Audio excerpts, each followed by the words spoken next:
Hey, what's up, guys? I walked past this book a few times, finally broke down, looked through it, and got it.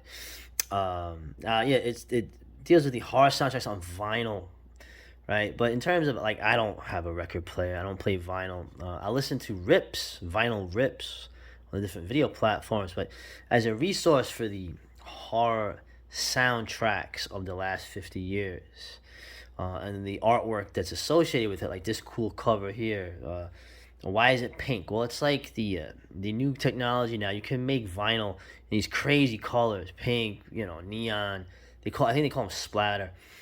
And pretty much, even if you're not into vinyls per se, the resource of this book, with the black pages, right, bookmark, it's a great resource in general for horror soundtrack music. This is horror films is where all kinds of music combine, intersect, as they say, heavy metal, rock and roll, disco, progressive, ambient, avant-garde, experimental, lo-fi, hi-fi, everything you can think of, because all leading to the same purpose, which is to invoke an atmosphere. Okay, like Lovecraft said, getting the atmosphere is probably the most important thing.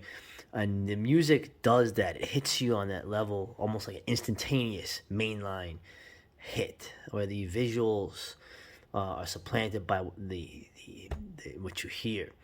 In terms of the format, I don't know who the writers. I know it's Rue Morgue. I guess I gave Rue Morgue some funds, and that's one of those things I'm talking about. These splatter, vinyl, but it's a good. These guys did a good job. They did a great job, actually. It's great as a resource. There's things I've learned in this, as a catalog of what to look for, that even stuff I forgot about or stuff that I never looked at, and it was well worth, the coffee table price and size. Okay, they don't have enough room here to go over. I like the Nightmare on Elm Street 3, the Dream Warriors, Dawkins, right? Love that video. And part 4, you had Vinnie Vincent Invasion, another great band, of course. Eventually became Slaughter, but they do a pretty good job here describing each album, what was going on at the time, a background of the film, linking it to it. So, yeah, this is great, man. I'm going to use the power editing to go over a few things, not make this too long, but man, there's just too much in here. I recommend it. So, all right, Evil Dead, the original Evil Dead, okay, Joe DeLuca. The original Evil Dead soundtrack's great. I mean, if you listen to the background music, and Joe DeLuca here, of course, the whole idea was you didn't have a lot of money, so you were hiring your friends or you were hiring someone for cheap. And as it was, he did have synthesizer, but he also used like a string quartet, although here it was a quintet, out of tune string players. Remember the I don't know, it's hard. If you've seen Evil Dead, you know it.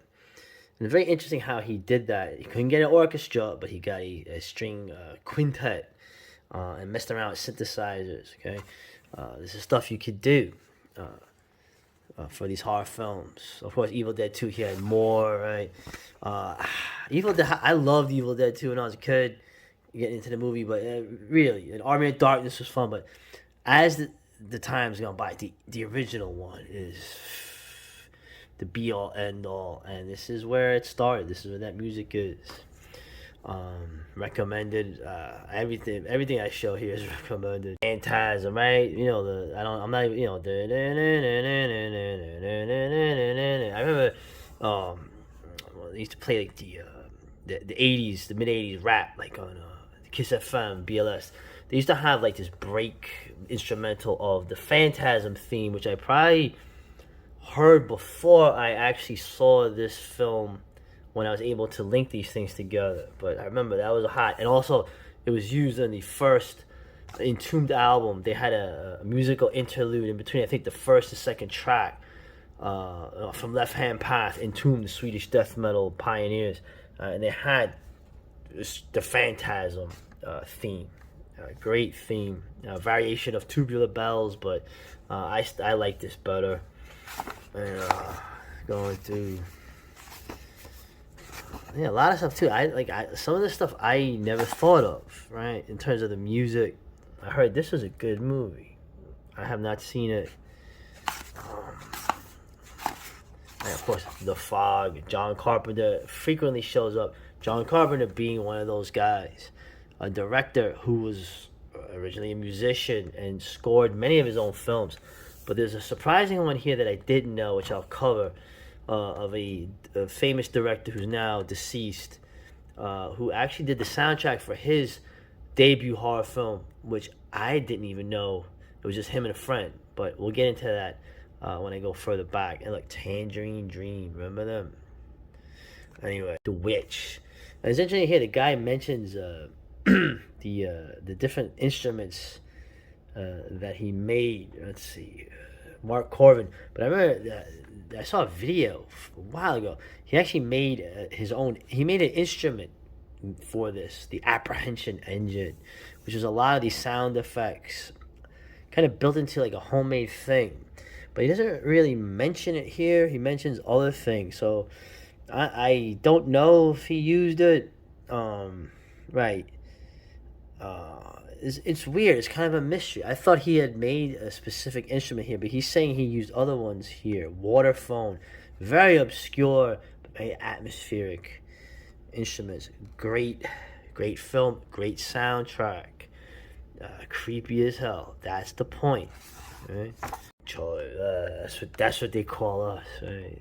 Great film. I don't remember the music. A lot of the stuff, like, I don't know the music from, but a lot of them I do. And here's one, Shockwaves. I remember the track for this. Same idea. Okay?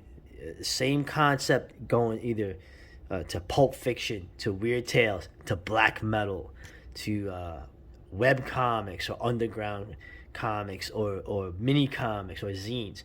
The limitations of money, okay, the limitations of what you have to work with actually is not a detriment. It actually enhances the atmosphere. And this is an example of it, where you have someone, this guy here, he did some other films too, Dunko in the House, and The Prowler, all on a synthesizer. You're paying one guy who can use the instrument that enables one person to make something similar to an orchestra, and it sounds creepy. It sounds inhuman.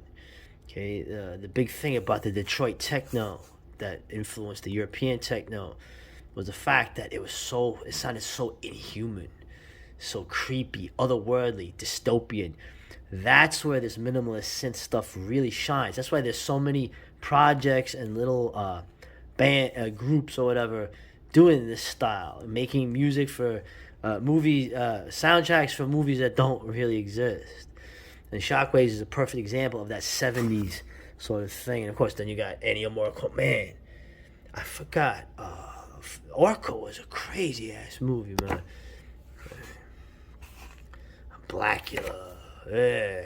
Another great film, Deadlier Than Dracula. That's right. And you just go on and on. But like I said, it's not the films so much I'm looking at. I'm trying to focus on the soundtracks and talk about a soundtrack. Akira Ikafubi, the original Godzilla. Don't tell me that when you listen to this, it is as dark, creepy, grim as anything. And this is coming from a classical background. This is coming from classical compositions too.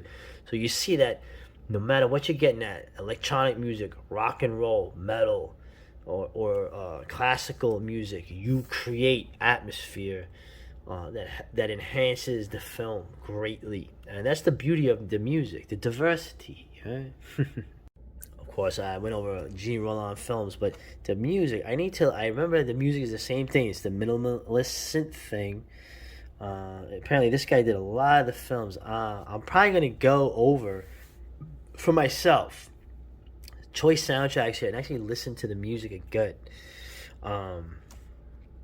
That's the beauty of this thing. It's very interactive. Of course, I have not listened to this. Okay, I need to at some point. But talk about with the Halloween, I have to go over that. This soundtrack, the vinyl rip on this from Death Waltz Records, right? You have Death Waltz, you have Waxworks, right? Death Waltz Records. Someone has a rip of this on YouTube.